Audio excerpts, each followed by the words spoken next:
Ready. Okay. Hello everybody, my name is Sarah Dixon. I'm a Curatorial and Development Assistant here at the Rockwell County Museum.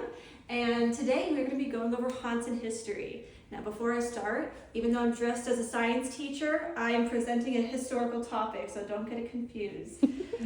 Okay, so diving into haunts and history. So first we're going to go over the origins of Halloween, and then with them we're going to talk about trick-or-treating, costuming, and other some fun games that these people did back in the 1800s.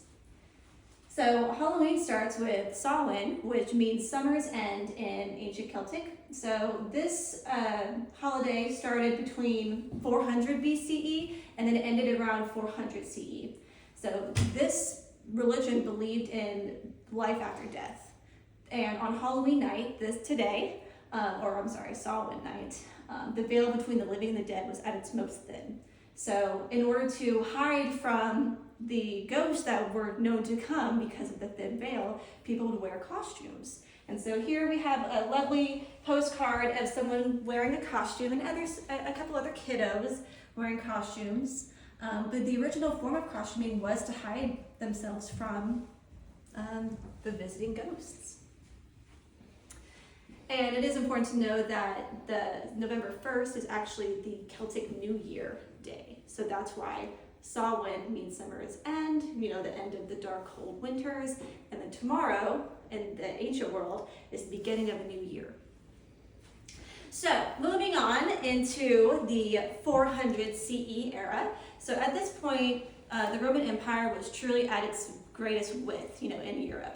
And Christianity began to emerge in Europe as well. So around 380 CE, as Christianity began to spread rapidly, we have the Pope Gregory III come on later and designate tomorrow, November 1st, as All Saints' Day. So therefore, today, October 31st, became All Hallows' Eve. So in order to honor the saints tomorrow, we need to honor those souls who have passed today. And as the All Hallows' Eve tradition began to emerge between 380 CE all the way up into the 1700s and the 1800s, so many new traditions came into play, such as feasts, private parties where they had a lot of parlor games come in, jack-o'-lanterns became to emerge during this time, and sharing ghost stories and so forth. So one of the biggest things that people played during these private parlor games were divination games. So divination is the practice of using supernatural forces in order to gain insight into a question or a situation. So during the Victorian era, that's between 1837 to 1901, people in America and England would host these parties of All Hallows' Eve and play divination games to know if they would have success in marriage or not. During the Victorian time, family was very, very important. So in order to gain insight into your marital success or failure really was important to them at the time. So let's start with bobbing for apples. Now we know this game today as just trying to pop your head in and trying to get an apple. But back then, a popular version was to see if they're going to marry their sweetheart. So women would secretly mark their signature into the apples, and then the men would dive their head in trying to grab an apple, hoping that they grab their girlfriend's apple. And if they do, they're destined to be together. But if they don't, that's really awkward. And so those were really the future couplings that were foretold. But yet again, it's a divination game. So it's truth, but it's not at the same time. So moving on to the magic mirror. Now today we see the Bloody Mary game happen a lot with kids. So they'll go into the bathroom, shut off the lights, say Bloody Mary 3 times, and then turn on the lights, and all of a sudden there's a scary person here. Well, we see something similar happen in the Victorian era in the 1800s with magic mirror.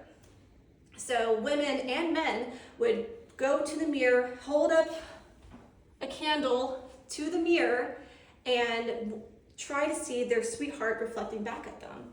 If they see their sweetheart reflecting back at them, then that means they will marry that person. But if they see a skull reflecting back at them, then that means they would pass away before they would even get to marry whoever they want. So yet again, trying to gain insight into if they're going to marry or not. And then lastly, the most weird game, in my opinion, is needle cake. So for this game, a cake would be baked, and inside the cake you would have a needle and a ring hidden within, similar to what was it called? Oh, what's King's cake? King's cake, thank you. Similar to King's cake today, but with the baby inside. Back then, it was a needle or a ring, or a dime and a thimble. So if your slice of cake had a needle inside, that means you're single, and you're destined to have a single life forever. But if you have a ring or a dime inside your slice of cake, congratulations, you're gonna get married. Good for you. But again, it was really interesting that a needle is actually inside the cake, because what if you eat it? I mean, what's gonna happen there, right? So these games are interesting, but all of it was to determine whether or not they're gonna get married, especially during the Victorian time, where Queen Victoria and into America, settling down in these familial homes was very, very key to society. So as we shift away from Victorian time into the early 1900s, languages changed throughout time. So in the English language, we had All Hallows Eve. Then it transitioned into Hallows Eve. Early 1900s come around, we get Halloween. So that's where the name Halloween comes from. It stems from the term All Hallows Eve.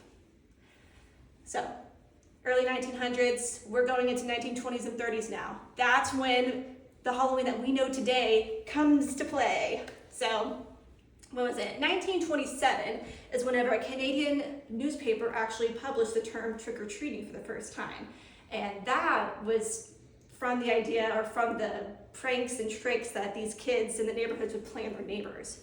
So trick-or-treating in its original form goes back all the way to Samhain, what we talked about, with these ancient Celtics. So these the ancient Celtics would actually leave bowls of food outside of their homes for the ghosts returning to Earth. Whenever the ghosts would approach the home, they would see the food, be satisfied, and then walk, float away, not walk away. But as time developed, we see a lot of people in poverty, and in the 700 CE, mind you, that's whenever All Hallows Eve is starting to come about. People come up to the doors asking for food, and in exchange, the most popular version, they would get a soul cake. So if they go up to the door, kind of like we do with trick-or-treating, they would say, hey, I'm gonna pray for your family if you give me a cake. So one soul given is one soul saved. But then, again, time is shifting, 1700s, 1800s, people care about pranks and tricks mainly. They wanted to scare those people in the homes thinking that a ghost was taking over their home. So we have children going into their neighbors, playing all these tricks, and in order to stop these kids from their hooligan manners, they would actually hand out sweet treats such as cookies and apples and everything. And that actually developed further into the 1900s when kids are crazy in their pranks. They would actually, do a lot of different things like smearing black paint on a new building, having sawdust in the glove, going to shake your hand. It was bad. Those were really bad pranks. And so in order to get those kids to stop, they would hand out those sweet treats. So trick or treat came from the Canadian article referring to that exact same thing. Oh, these kids they're tricking, give them a treat in order to save yourself. So trick or treat.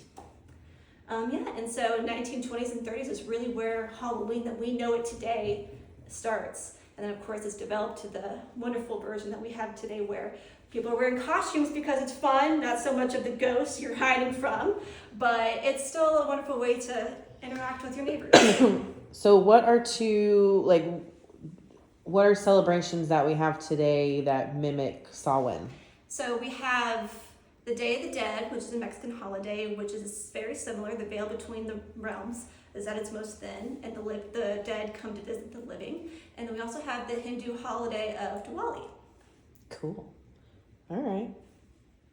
Well, we hope you guys can make it in today. We'll be here till 3 and come trick or treat. We're also having costume contests. So have a great day and happy Halloween.